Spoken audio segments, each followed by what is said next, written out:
sa flood control scandal. Ang Nako. latest sa listahan, kongresista at alkalde mula sa Bulacan. Nako. Narito ang exclusive at Ayan, the weekend report ni Joas Malimban.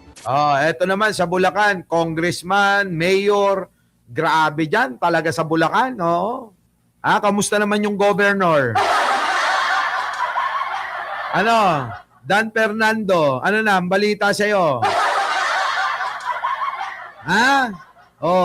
Nako, eto, yung mga mayor at saka yung mga congressman dyan, bantay-bantayan mo ba? Pasok! Agenda weekend report ni Joas Malimban. Kinumpirma ng Department of Justice na kabilang si Bulacan 2nd District Representative Aha. Sina Dominic Pancho sa mga pinakakasuhan ng NBI. Nako! Kaugnay ng umano'y korupsyon sa flood control projects sa lalawigan ng Bulacan. Nako! Correspondent ni Congresswoman Pancho sa corruption cases, ang Wawa Builders, BGC Boys, si Senator Bong Revilla at iba pang Nako, sako. Kita mo, sangkot pa rin si Bong Revilla rito. Ang layo-layo na neto, Bulacan na. Nasa Cavite siya. Di ba? personalidad. Ayon sa DOJ, submitted for resolution na ang mga kaso. Nako. Samantala, kinumpirma rin itong Biyernes ni DOJ spokesperson Attorney Polo Martinez Na? kabilang din si incumbent Giginto Mayor Patay. Ambrosio Boy Cruz Jr. Alam nyo mga kababayan, talagang hindi ako naniniwala dyan eh. Yung bang walang kinalaman si Kapitan, si Mayor at saka si Congressman, lahat yung mga politiko na yan, mga kababayan, kapag ka nagkakaroon ng mga anomalyang proyekto sa mga lugar nila, dumadaan yan sa kanila eh. Imposible na hindi naaambunan. Di ba? Imposible na hindi naaambunan yung mga hayop na yan eh. Kita nyo ho, mga kababayan ko. Eto ngayon inuunti-unti na ho ni Pangulong Bongbong Marcos na panagutin kahit sino, mayor ka man, congressman ka man, senador ka man, walang pakialam, maging vice-presidente ka man. Tuloy. Sa mga pinakakasuhan, kaugnay ng flood control scandal. Bukod kay Mayor Cruz, pinakakasuhan din ng Nako. umano'y chief of staff niya sa Kongreso na si Rex Mangalindan.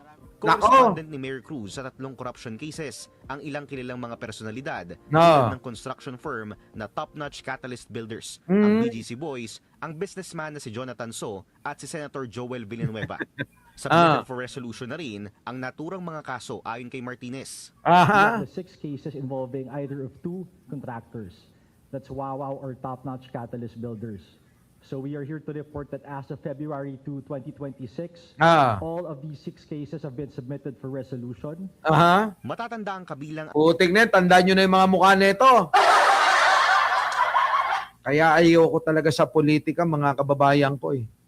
Oo. Kasi mga kababayan, baka mamaya matukso din ako, ano? Baka mamaya bawiin ko yung mga nawala sa akin, mga na-scam, ano?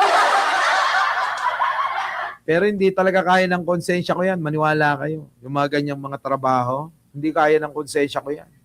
Oo, marami ho akong anak eh. Iba-iba na nga ho yung nanay. Tapos mga kababayan, kamumuhian ka pa. Di ba? Masakit yun para sa akin. Mas okay na ho na tingalain tayo ng mga anak natin na tayo ay kinararangal at walang inaagrabyadong tao. Kaysa ho ganito.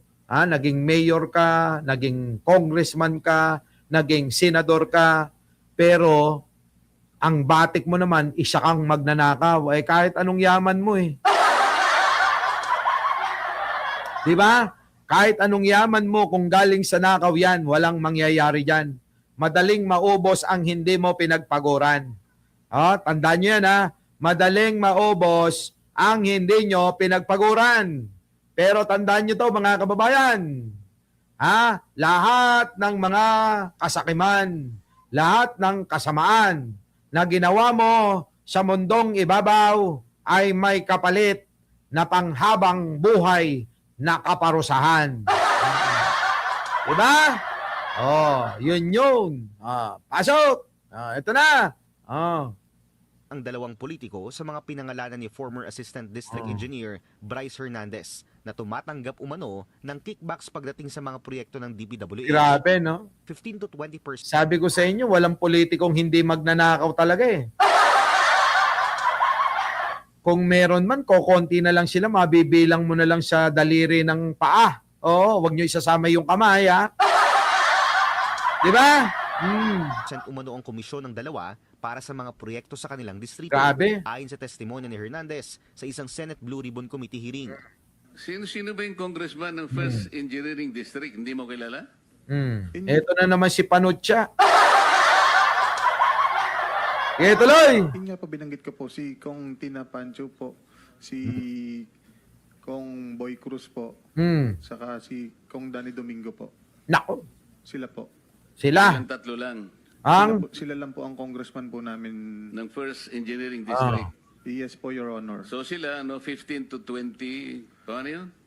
Opo, parang ganun po, nasa 15% po.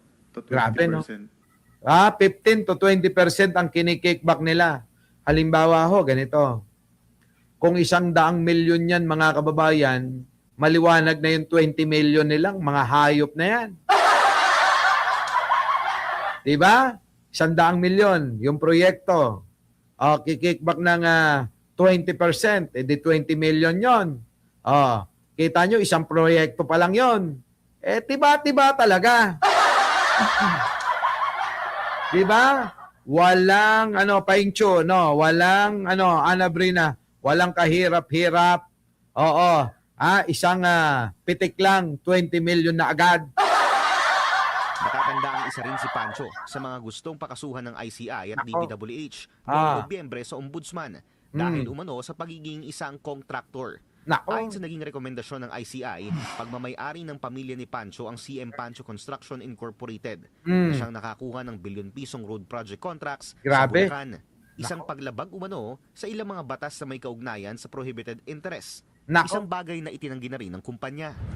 Sinisikapan ng Billionaire News Channel na kunin ang panig ng kongresista at ni Mayor Cruz.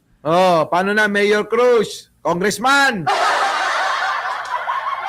Grabe, no?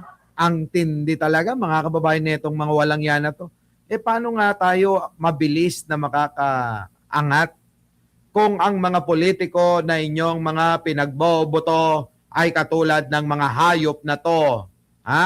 Kita nyo mga kickback nila, mga kababayan. Sobra-sobra. Akala mo naman madadala nila sa hukay nila. Di ba? Sabi ko sa inyo mga kababayan sa susunod na halalan, iboto ninyo, wala nang iba, kundi si Aboy Paraiso, Attorney Claire Castro, yung mga yan, yung tapat na naglilingkod sa bayan. Sama nyo na rin si Mel Robles ng PCSO, yung mga ganoon, yung walang kurakot, hindi nabahiran ng korupsyon. Diba, mga kababayan? Yan yun Di ba? Tuloy. Para sa Agenda Weekend, Yan. Kita nyo.